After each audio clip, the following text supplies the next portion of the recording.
So, today I brought you a very fancy hairdryer. And because in this repair I had some surprises and I needed to improvise again, I made a timecode, which you can find in the description. So if you're only here and interested to the how to fix part, feel free to jump. And to all of you who stayed, let's begin our journey. As you can see, this has some special screws. And I don't quite understand why do manufacturers insisting with this thing. I mean, it's sort of a safety thing, I know, but if I want to open this thing up, then I'm gonna do it in one way or another.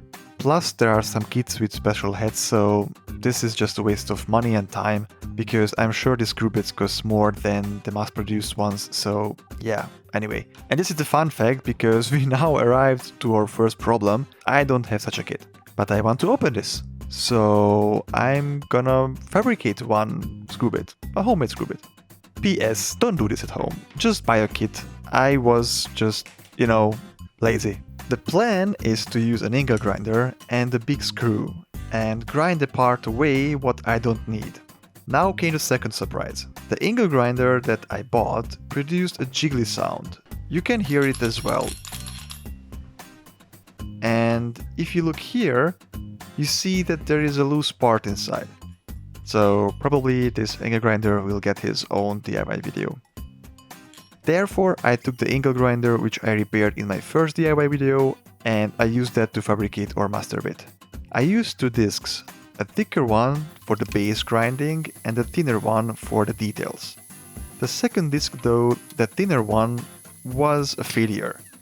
It was too thick and I got bad results, so I switched to a smaller tool to cut the little hole in the middle. And after some time and sparks, the bit was ready to try.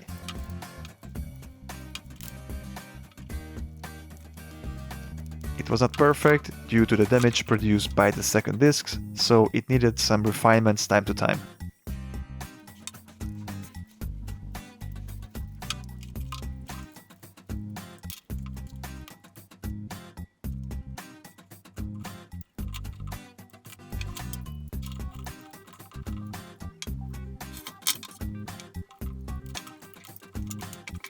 Now that we finally get this thing open, I did some measurements to check if the cable or the switch is in a good shape, which was totally unnecessary because I was quite sure that there is a break in the heating element, but in this way the procedure was clear. After which I opened the heating element, and here you can see the problem. There is a break. Usually this is the reason why the hairdryer stops working. And the fix is actually quite simple. Just reconnect the two wires and it's good to go.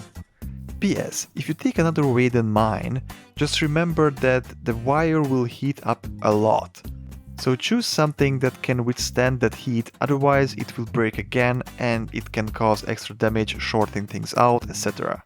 Therefore, my idea was to connect this with a little screw. The challenging part is to find such a small screw. So I tried to get one out of this cable connector without luck. Therefore, I just removed this piece here, which was originally connecting the wires together, and I inserted my screw, connected the wires,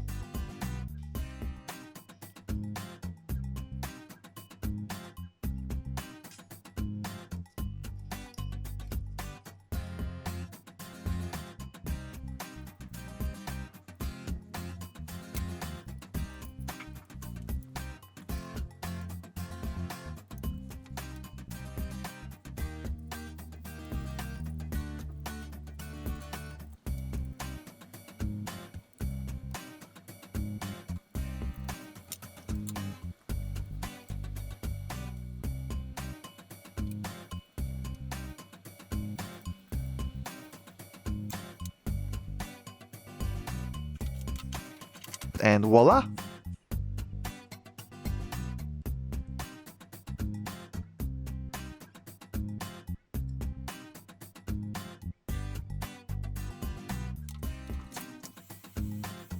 Is working again.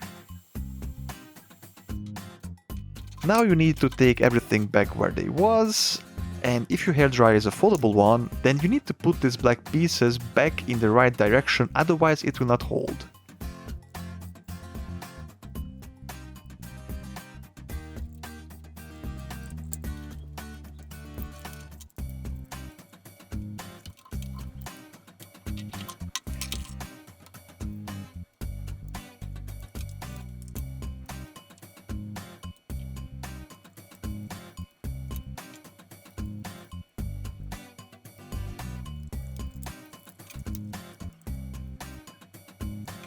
Again, change the screws to normal ones.